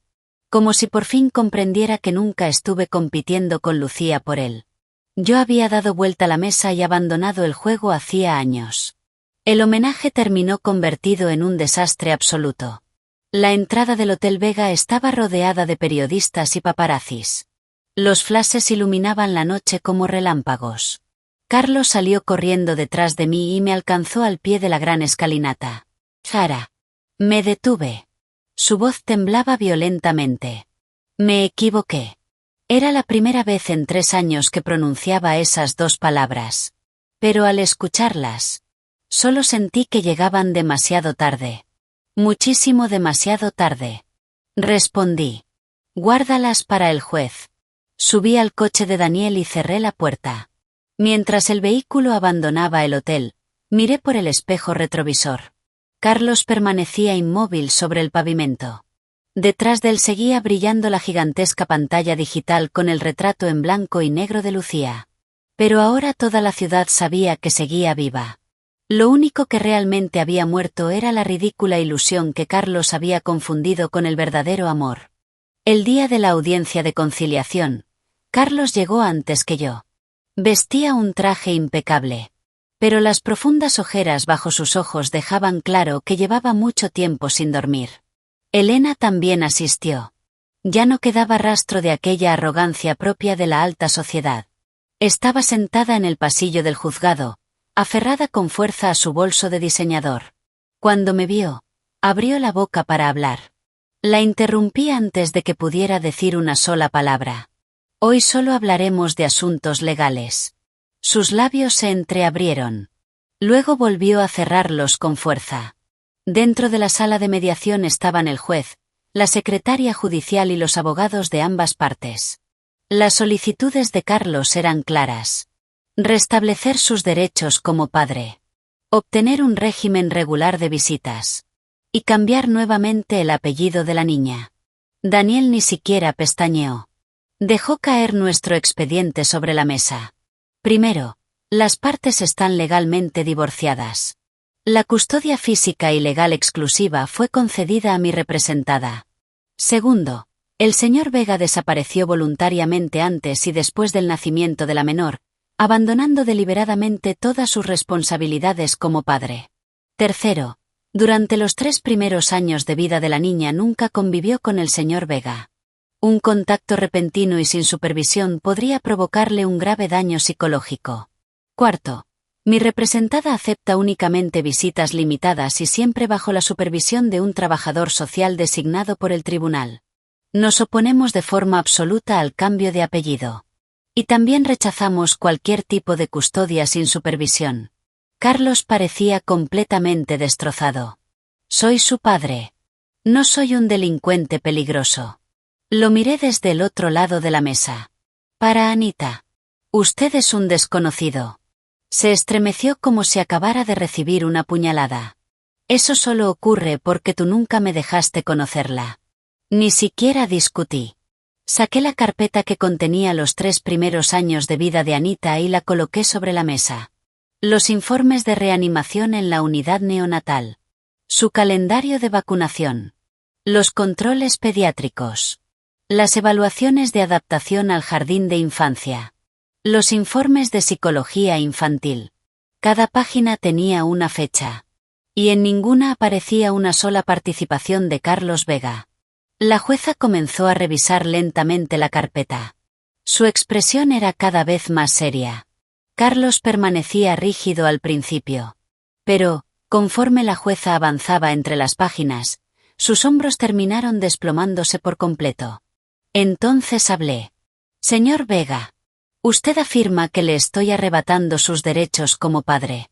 Permítame hacerle unas preguntas. Durante estos 3 años, ¿buscó alguna vez por iniciativa propia a su hija? Guardó silencio. ¿Presentó alguna solicitud judicial para obtener un régimen de visitas? Silencio. ¿Pagó un solo centavo de manutención? Silencio absoluto. Daniel deslizó los extractos bancarios sobre la mesa. Durante su desaparición, el señor Vega transfirió más de $170.000 a Lucía Peralta y a personas vinculadas con ella. Una parte importante de ese dinero pertenecía al patrimonio común del matrimonio. Mi representada ya presentó una demanda civil para recuperar íntegramente esos fondos. Elena entró en pánico. Ese dinero era de Carlos. Daniel le lanzó una mirada helada. Los bienes adquiridos durante el matrimonio y el dinero de una cuenta conjunta no son la alcancía personal del señor Vega solo porque lo diga. Elena palideció. La jueza miró a Carlos. ¿Cuál es su postura respecto a la manutención retroactiva? Carlos respondió con voz ronca. Estoy dispuesto a compensarlas. Lo corregí inmediatamente. No se trata de que usted esté dispuesto. Se trata de que la ley lo exige. Levantó la vista hacia mí. Yo no aparté la mirada. Reclamaré exactamente la cantidad que el tribunal determine por los 3 años de manutención y por todos los gastos médicos que tuve que afrontar. A partir de ahora, la pensión mensual se calculará conforme establece la ley. Pero el dinero no es un pase de entrada. No puede esperar que una niña empiece a llamarlo papá simplemente porque por fin decidió pagar las facturas atrasadas. Los ojos de Carlos se llenaron de lágrimas. Zara. Sé que les debo muchísimo. Solo quiero reparar todo el daño. Respondí con absoluta calma. La única forma de reparar algo es aceptar que el daño es permanente. No exigir que las víctimas colaboren para que usted pueda sentirse redimido. La sala quedó completamente en silencio. Finalmente, la jueza emitió su recomendación. Carlos tendría derecho a una visita supervisada de 1 hora al mes. Siempre acompañado por un trabajador social. En un centro público designado por el tribunal. Quedaba terminantemente prohibido llevarse a la niña a solas. Interferir en su vida cotidiana.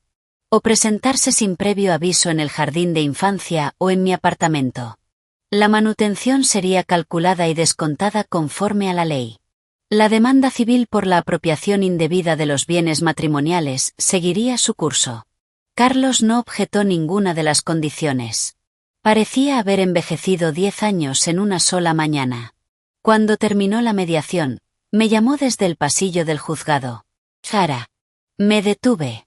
La fiscalía presentó cargos formales contra Lucía por fraude relacionado con organizaciones benéficas. Respondí. Ese es el precio que le corresponde pagar. Esbozó una sonrisa amarga. Grupo Vega recibió un golpe enorme. Mi abuelo está furioso. Mi madre. Lo interrumpí. Eso es asunto de la familia Vega.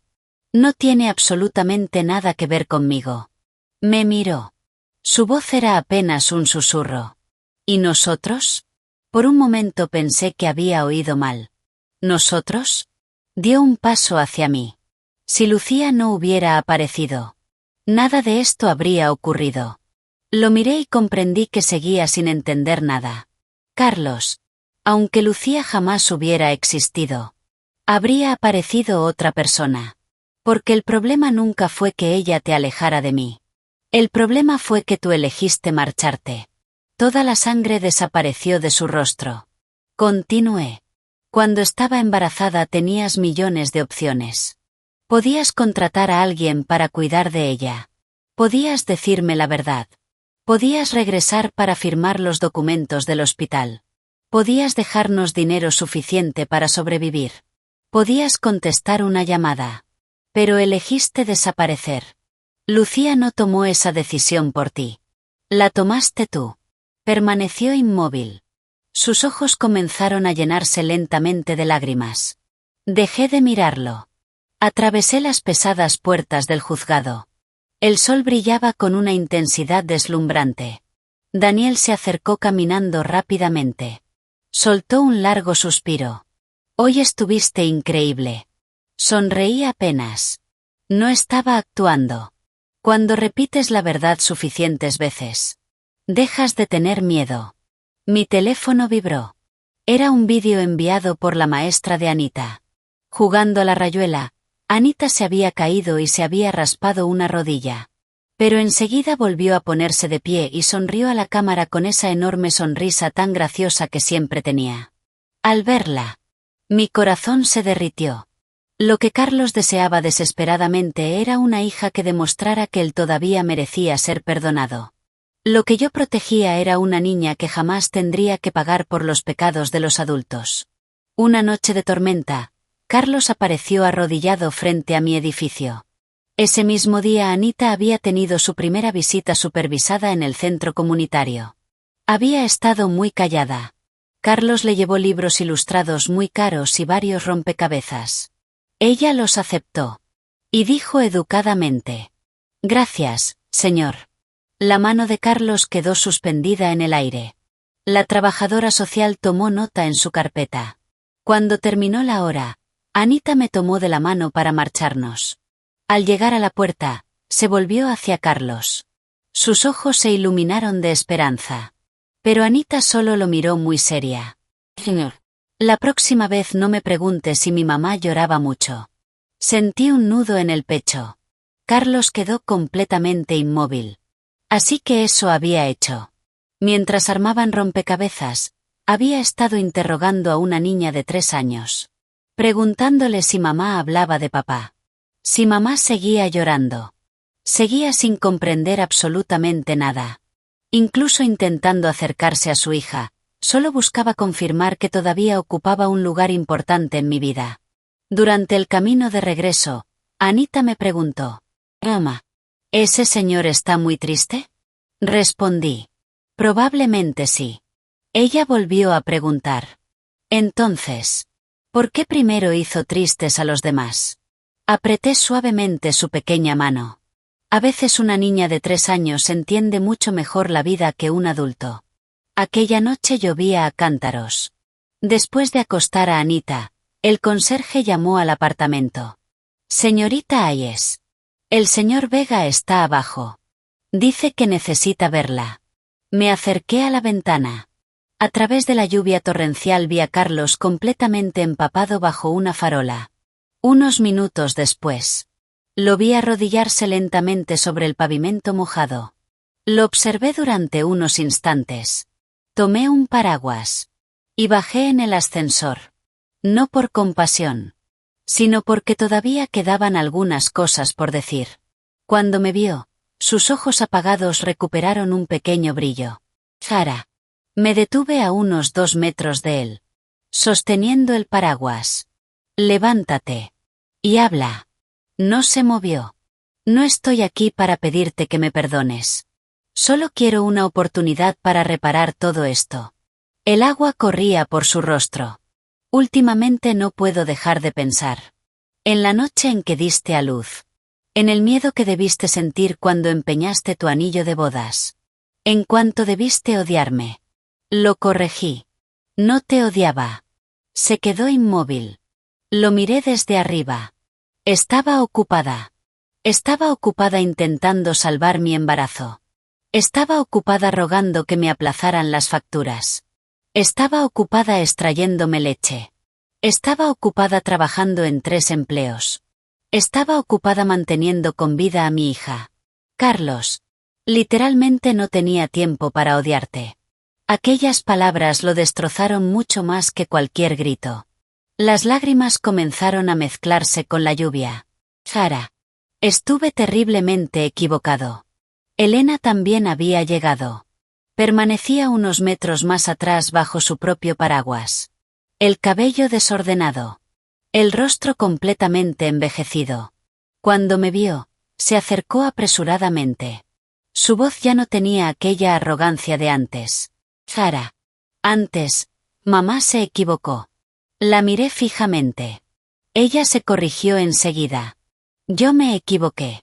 No debí decirte aquellas cosas tan horribles. No debí rechazar a Anita. No debí presionarte». Tenía los ojos completamente rojos.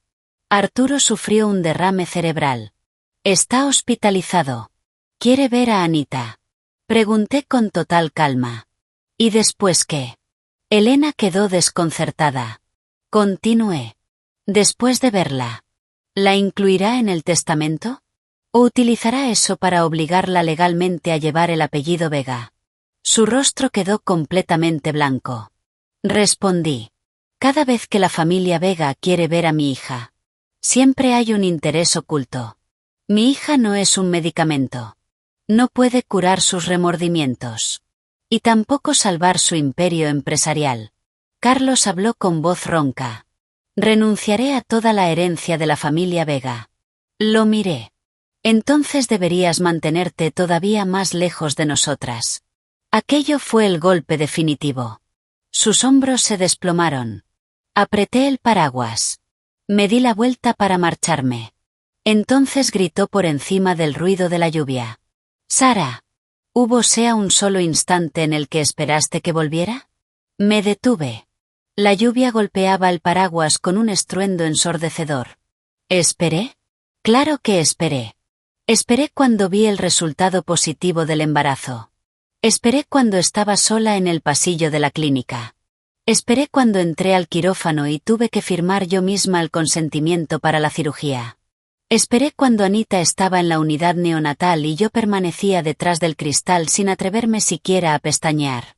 Pero cada una de esas esperas terminó exactamente igual. Con desesperación.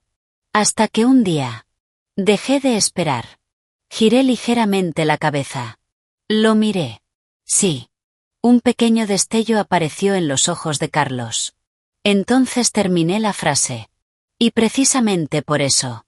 Nunca volveré a esperarte. La pequeña luz que había aparecido en su mirada se apagó por completo. Continué hablando.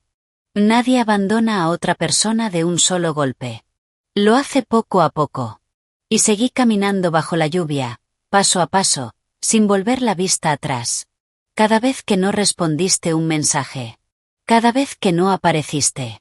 Cada vez que elegiste poner la vida de Lucía Peralta por encima de la mía y de la de tu hija. Para cuando finalmente decidiste volver. Yo ya había terminado de irme. Carlos permanecía arrodillado bajo la lluvia. Parecía que le hubieran arrancado el alma del pecho. Desde una ventana abierta del apartamento escuché el llanto apagado de Anita. Seguramente había despertado por una pesadilla. Me giré inmediatamente hacia el edificio. Carlos me llamó por instinto. «Sara». No miré hacia atrás. Dentro del ascensor, mi teléfono vibró. Era un mensaje de Daniel Brooks. La jueza firmó la resolución definitiva de la demanda civil. Se concedió la restitución total. Pasa mañana por el despacho. Leí el mensaje y solté un largo suspiro. La noche seguía siendo oscura. Pero sabía que, por fin, estaba amaneciendo. El día en que la sentencia civil quedó firme, Anita aprendió a escribir su propio nombre en el jardín de infancia. Anita Ayes. Las letras eran torcidas y desiguales. Pero levantó orgullosa la cartulina. Sus ojos brillaban de emoción. «Mamá. Este es mi nombre». Me agaché y la abracé con fuerza. «Sí. Ese es tu nombre». No era una etiqueta para demostrar el linaje de nadie. No era la llave de acceso a la fortuna de una familia multimillonaria. Era simplemente ella. El tribunal ordenó que Carlos devolviera íntegramente todo el dinero que había retirado ilegalmente del patrimonio matrimonial. Además, fue condenado a pagar la totalidad de los gastos médicos y de manutención acumulados durante los 3 primeros años de vida de Anita. El proceso penal contra Lucía Peralta siguió adelante. Fue acusada formalmente de fraude relacionado con organizaciones benéficas y de falsificar documentos médicos. Grupo Vega quedó gravemente afectado por el escándalo. Arturo Vega destituyó a Carlos como director ejecutivo. Y le retiró definitivamente el derecho a voto dentro del Consejo de Administración. Cuando escuché todas esas noticias, no sentí la euforia que imaginaba. Sí. Sentí que se había hecho justicia. Pero, comparado con verlos caer, me preocupaba mucho más decidir si aquella noche prepararía sopa de tomate o macarrones con queso para Anita. La última vez que Carlos vino a verme fue frente al despacho de abogados de Daniel. No se arrodilló. No intentó detenerme. Simplemente esperaba al pie de las escaleras sosteniendo un cheque bancario. Este es el primer pago de todo lo que le debo a Anita. Tomé el sobre. Y se lo entregué directamente a Daniel. Tramítalo a través del juzgado. Carlos sonrió con tristeza. Ni siquiera aceptas ya un simple papel directamente de mis manos. Lo miré. No es que no quiera. Es que ya no hace falta. Sus ojos reflejaban un cansancio inmenso. Un agotamiento casi definitivo. Ayer fui a visitar a Lucía en la cárcel. No respondí. Continuó hablando. Me dijo. Sara te odia. Te odia por haber destruido mi vida. Solté una pequeña risa. Está odiando a la persona equivocada. Carlos bajó la mirada hacia sus zapatos. Lo sé. Tras un largo silencio añadió. Sara. Siempre creí que nunca me abandonarías. Siempre estuviste tan entregada a la familia. Tan paciente. Tan enamorada de mí. Miré a la gente caminando por las concurridas calles de Boston. Yo también creía que iba a soportarlo todo para siempre. Hasta que comprendí algo. La paciencia no siempre es una virtud. Seguir soportando algo cuando ya está destruyendo a tu propia hija. Eso no es amor. Es cobardía. Los ojos de Carlos volvieron a llenarse de lágrimas. Cuando termine la orden judicial, ¿crees que algún día podré verla con normalidad? ¿Existe alguna posibilidad de que algún día me llame papá? Guardé silencio durante unos segundos. Eso dependerá únicamente de ella. No es una recompensa para ti. Asintió lentamente. Una lágrima cayó por su rostro. Lo entiendo. No sabía si realmente lo entendía. Pero ya no importaba. Unos meses después, Anita y yo nos mudamos a Cape Cod. No era una mansión. Pero tenía una hermosa ventana con vista al mar. Cada mañana, al abrirla, podíamos escuchar el sonido de las olas rompiendo contra la orilla. A Anita le encantaba correr descalza sobre el suelo de madera, abrazando siempre a su delfín de peluche. Un día me preguntó. Mamá, ¿vamos a vivir aquí para siempre? Sonreí. Viviremos aquí hasta que dejes de querer este lugar. Lo pensó muy seriamente. Entonces voy a quererlo durante muchísimo, muchísimo tiempo. Me reí. Y besé su frente. El programa de ayuda de nuestra organización siguió creciendo. Con todo el dinero que Carlos tuvo que devolver tras la demanda civil, creé un fondo de asistencia para madres solteras con bebés prematuros. No gasté ese dinero en bolsos de lujo. No lo utilicé para vengarme del pasado. Convertí el dinero que nació del dolor en depósitos hospitalarios que salvarían la vida de otras familias. El día en que firmé los documentos del fondo, Daniel me preguntó. ¿Estás completamente segura de que quieres donar todo esto? Respondí. Era una deuda que se tenía con una niña que casi murió. Ahora servirá para rescatar a muchos más niños. Daniel sonrió con calidez. Sara Hayes. De verdad eres una persona completamente distinta. Negué con la cabeza. No. Simplemente volví a ser quien siempre fui. Mucha gente cree que la mayor victoria de una mujer después de una traición consiste en hacer que el hombre se arrepienta para siempre de haberla perdido. Pero eso no es cierto. El arrepentimiento vale demasiado poco. El arrepentimiento de un hombre jamás puede borrar el terror de firmar sola el consentimiento para una cirugía de emergencia. Jamás puede borrar las interminables noches frente a la incubadora de una unidad neonatal.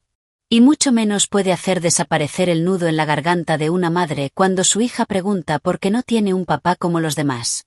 Mi victoria nunca fue ver a Carlos Vega arrodillado bajo la lluvia. Nunca fue ver a Lucía Peralta encerrada en una celda. Nunca fue ver a la familia Vega suplicando mi perdón. Mi verdadera victoria era Anita. Sentada bajo un sol brillante. Escribiendo orgullosa su propio nombre. Y saber que podía mirarla a los ojos y decirle. No eres una niña abandonada. Eres el mayor tesoro que mamá rescató atravesando el infierno. Con el paso de los años, Carlos continuó asistiendo a las visitas supervisadas exactamente como ordenó el tribunal.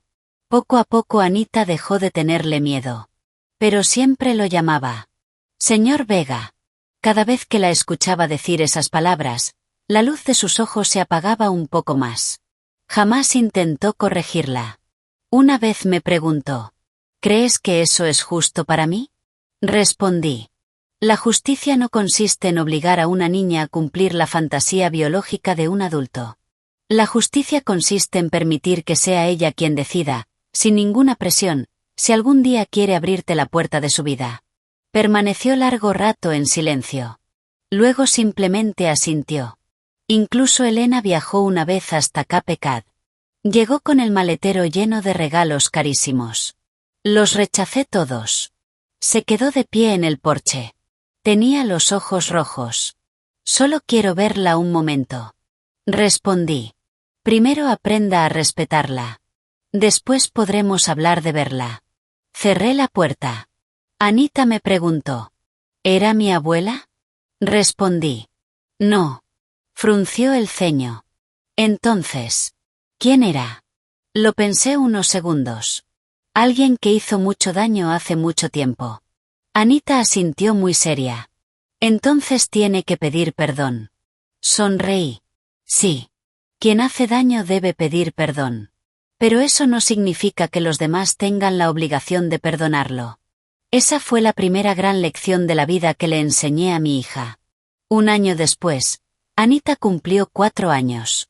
Le organicé una pequeña fiesta de cumpleaños en la playa. Llevaba un vestido rojo. Corría descalza sobre la arena. Su risa viajaba con la brisa del océano. Daniel sostenía el pastel. La doctora Michie incluso condujo desde Boston para acompañarnos. Observó a Anita correr y sonrió. Era tan diminuta cuando nació. Y ahora corre más rápido que cualquiera. Sentí un ligero escozor en los ojos. Anita corrió hacia mí y se lanzó a abrazar mis piernas. Mamá, pide un deseo. Me arrodillé sobre la arena. Hoy es tu cumpleaños. El deseo tienes que pedirlo tú. Cerró los ojos con muchísima fuerza. Juntó sus pequeñas manos. Y con aquella dulce voz infantil dijo: deseo que mamá sea feliz todos los días. En ese preciso instante sentí que todas las noches oscuras que había atravesado por fin habían terminado. La abracé con toda mi fuerza. Mamá ya es muy feliz. A lo lejos, las olas rompían suavemente contra la orilla. Mi teléfono vibró dentro del bolso. Era un mensaje de Carlos Vega. Feliz cumpleaños para Anita. Envié su regalo a la oficina de la fundación. No quiero molestarlas hoy. Miré la pantalla. Y respondí con una sola palabra. Recibido. No había odio. No había nostalgia. No quedaba la más mínima emoción. Guardé el teléfono en el bolso. Ayudé a Anita a soplar las velas. El humo desapareció lentamente entre la brisa del mar. Y los días que nos esperaban por delante eran luminosos. Exactamente como siempre debieron ser.